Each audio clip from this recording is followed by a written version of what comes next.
Selamat pagi, saudara-saudara. Hari ini kita akan belajar tentang pemeriksaan fisik torak.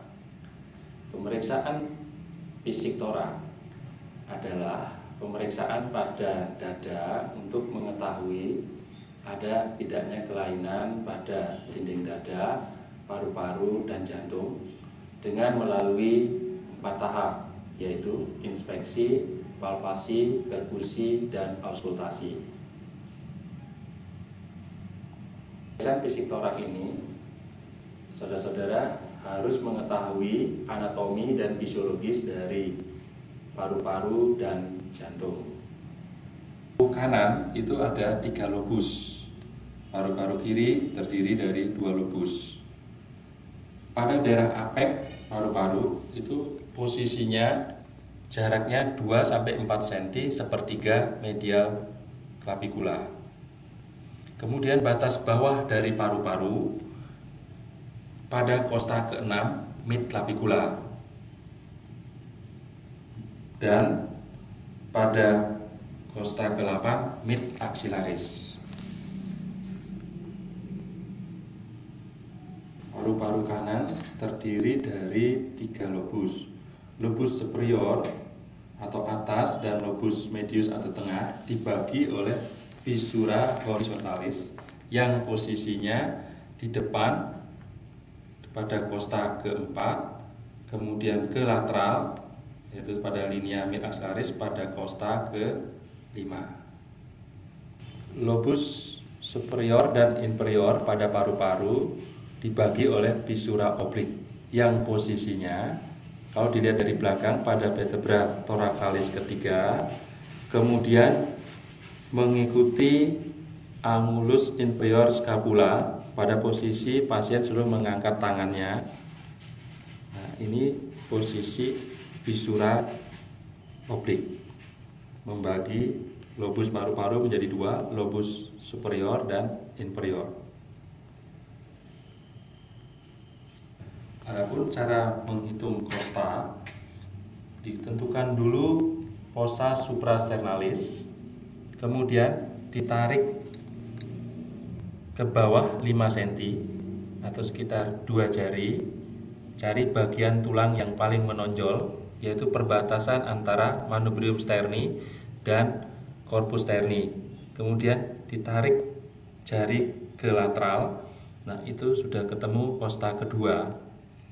Kemudian dari kosta kedua tinggal menambahkan 2 jari ke bawah lateral, akan bisa ditentukan kosta berikutnya. Kosta ketiga, kemudian 2 jari lagi, kosta keempat, kosta kelima, dan seterusnya. Saudara-saudara, setelah mengetahui anatomi dari paru-paru dan jantung, ada beberapa hal yang perlu diketahui, yaitu garis imajiner. Garis imajiner itu ada mid clavicula, di pertengahan pada clavicula, jadi ada kanan kiri. Kemudian mid sternum. Kemudian ada istilah fossa suprasternalis, supraclavicula, infraclavicula. Kemudian ada garis imajiner anterior axillaris, posterior axillaris.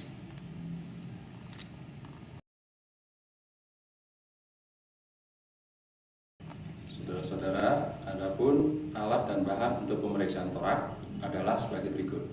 Stetoskop ini diperlukan pada tahap auskultasi.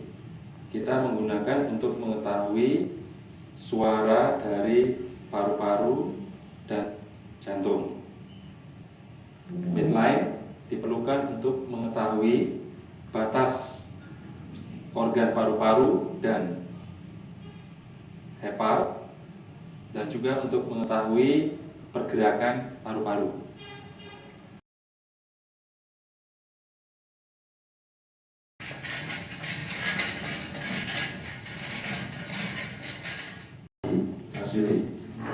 Ya, kenalkan, saya Dr. Surya.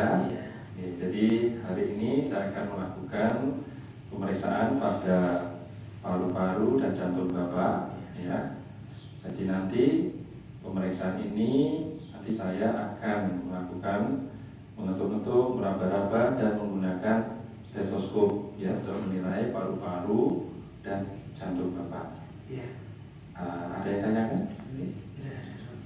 Boleh saya mulai? Boleh.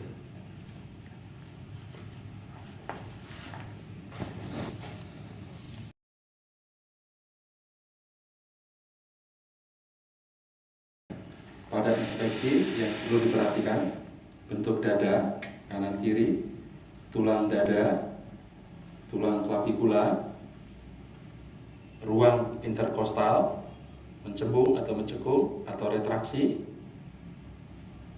tekanan vena jugularis, ictus cordis,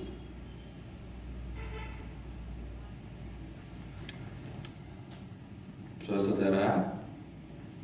Pada inspeksi didapatkan hasil bentuk dada Mas Yuli simetris kanan kiri, tulang dada normal, tulang clavicula normal, tidak ada retraksi pada ruang interkostal, tidak mencembung, tidak cekung, terdapat ictus cordis dengan posisi normal, tidak ada peningkatan vena jugularis.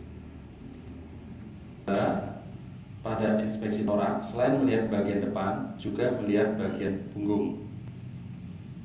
Pada bagian belakang atau punggung yang perlu diperhatikan adalah bentuk tulang belakang atau vertebra, apakah normal atau tidak condong ke depan atau lordosis, condong ke belakang atau kiposis, kemudian miring kanan kiri atau skoliosis. Kemudian diperhatikan juga bentuk tulang skapula. Pada inspeksi bagian belakang didapatkan hasil tulang vertebra normal, tulang skapula kanan kiri normal.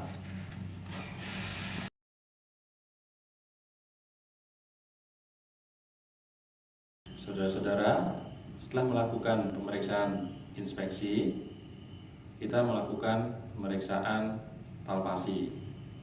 Sebelum melakukan palpasi, sebelumnya kita menggosok-gosok tangan terlebih dahulu, sehingga diharapkan nanti pada saat menyentuh pasien, pasien tidak kaget. Jadi pada prinsipnya menyamakan suhu tangan dengan tubuh pasien. Saudara-saudara, pada pemeriksaan palpasi ini kita taruh kedua telapak tangan di dada kanan kiri dari sternum, kemudian merasakan gerakan dada kanan kiri,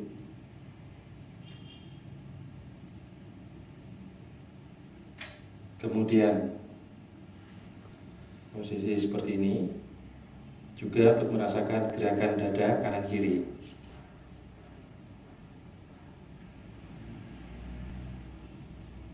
Kemudian kedua telapak tangan seperti ini dengan menyarankan pasien untuk membilang angka 88.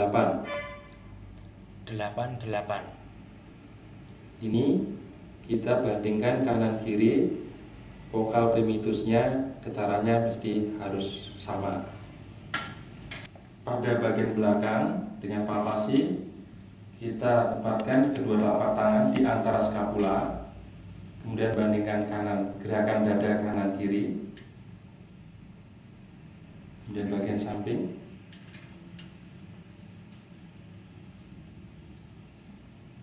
kemudian kembali lagi seperti semula dengan pasien disuruh bilang angka 88. Ya, kita membandingkan vokal primitus kanan dan kiri. Kemudian pada palpasi kita bisa untuk mengetahui pengembangan paru-paru atau dada dengan menggunakan midline. Posisi midline itu pada prosesus pedius kita ukur pada saat inspirasi biasa, misalnya 90, kemudian kita sarankan pasien tarik napas dalam. Nah, menjadi 94. Normalnya pengembangan dada dengan midline tadi kurang lebih 4 cm. Pada pasien Mas Yuli ini didapatkan vokal primitus normal, gerakan dada kanan kiri simetris dan normal.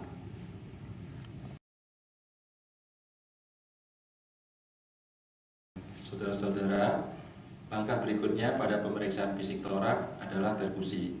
Adapun tujuan dari perkusi ini adalah untuk mengetahui batas-batas organ paru-paru, hepar, dan jantung serta kualitas dari organ-organ tersebut. Adapun suara-suara yang akan kita dengar dengan perkusi atau mengetuk nanti adalah sonor pada daerah yang ada udaranya, sedangkan redup pada daerah yang ada organnya, dan juga pada daerah yang ada cairan atau ada massa itu akan kita dengar redup. Pertama, pada perkusi kita melakukan perkusi secara sistematis, dimulai dari fossa supraclavicula. Langsung agak miring ke sebelah kiri, kemudian miring kanan.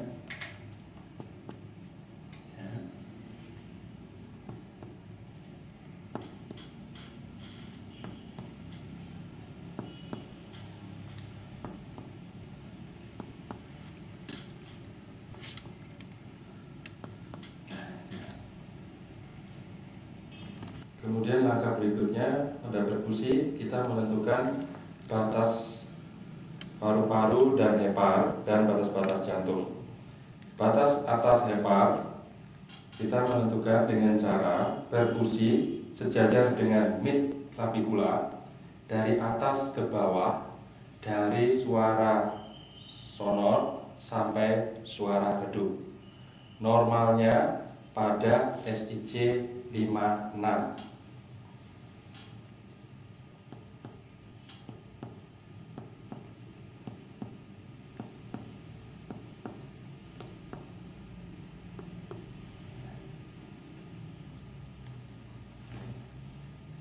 Kita menentukan batas-batas jantung. Batas atas jantung kita perkusi sejajar dengan mid clavicula dari atas ke bawah, dari suara sonor sampai suara redup.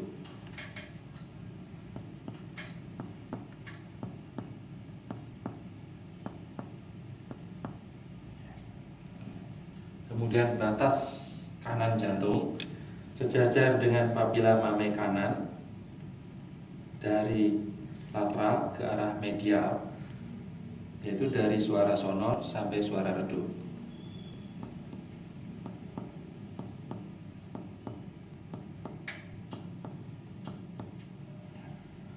Kemudian batas kiri jantung dimulai dari linea aksilaris anterior kiri dari lateral ke arah medial.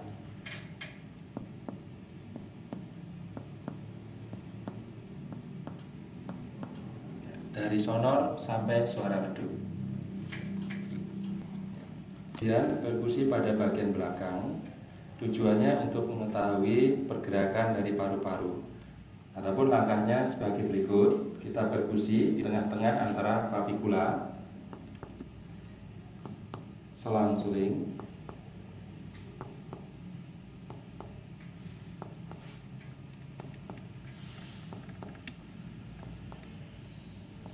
setelah redup kita tandai. Kemudian kita sarankan pasien untuk tarik napas dalam. Tarik napas, masuk. Tarik napas. Ya, tahan. Kemudian kita ketuk ke bawah lagi. Dari sonor lagi sampai redup kita tandai dan diukur. Normalnya pengembangannya ini sampai 4 cm. Pemeriksaan perkusi pada pasien Mas Yuli ini diperoleh kanan kiri simetris, kemudian batas-batas organ paru-paru, jantung, dan hepar normal, kemudian pengembangan paru-paru normal.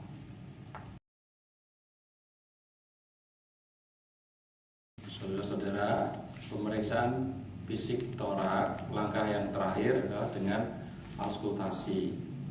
Jadi auskultasi ini menggunakan stetoskop. Nanti dengan stetoskop kita bisa mengetahui suara pernapasan dan suara pada jantung. Sebelumnya kita harus mengetahui pada suara pernapasan ini ada 4 yang normal, yaitu suara vesikuler, suara bronkofesikuler, suara bronkial, dan suara tracheal. Suara vesikuler ini adalah yang Anda dengar nanti suara lembut, di mana pada saat inspirasi itu terdengar lebih lama dibandingkan ekspirasi. Kemudian pada saat ekspirasi lebih rendah.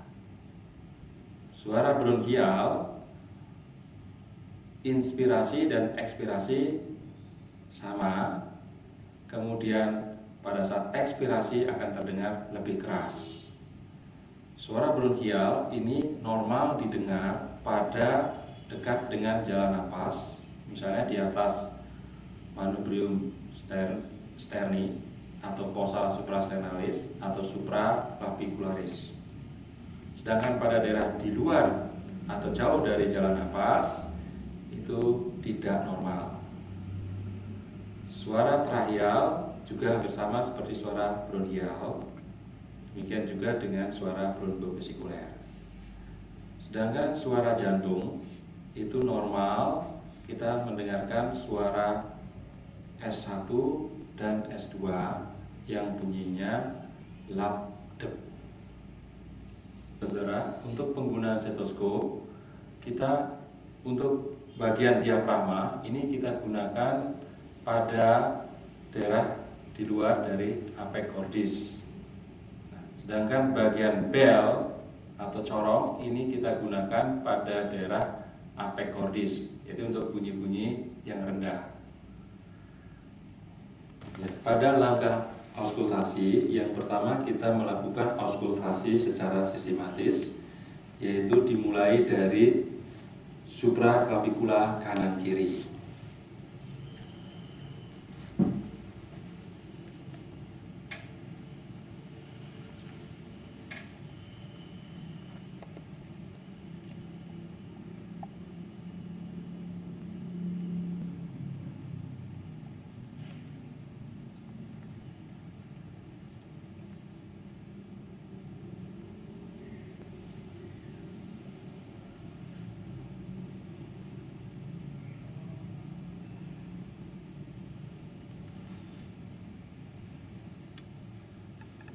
Kemudian untuk bagian apeks kita menggunakan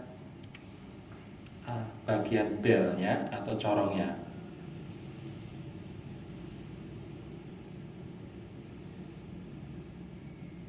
Ya. Bagian belakang kita mulai seperti ini.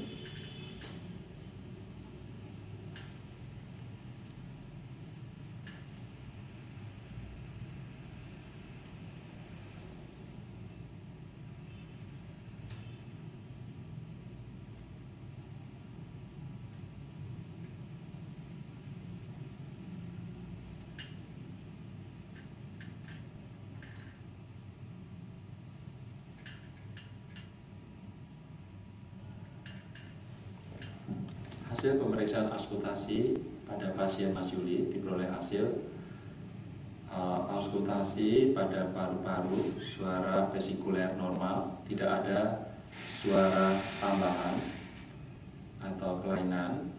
Kemudian pada jantung diperoleh suara S1 dan S2 normal, tidak ada suara tambahan.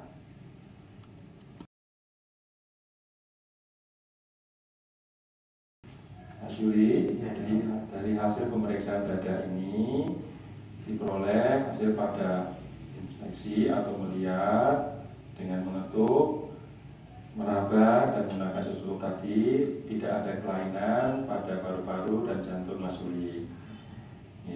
Jadi ada yang tanyakan? Nanti 2 jam lagi akan ada perawat di sini untuk mengukur tekanan darah Mas Uli. Saya kira itu dulu Mas Uli. Sampai ketemu lagi. Terima kasih. Sama-sama.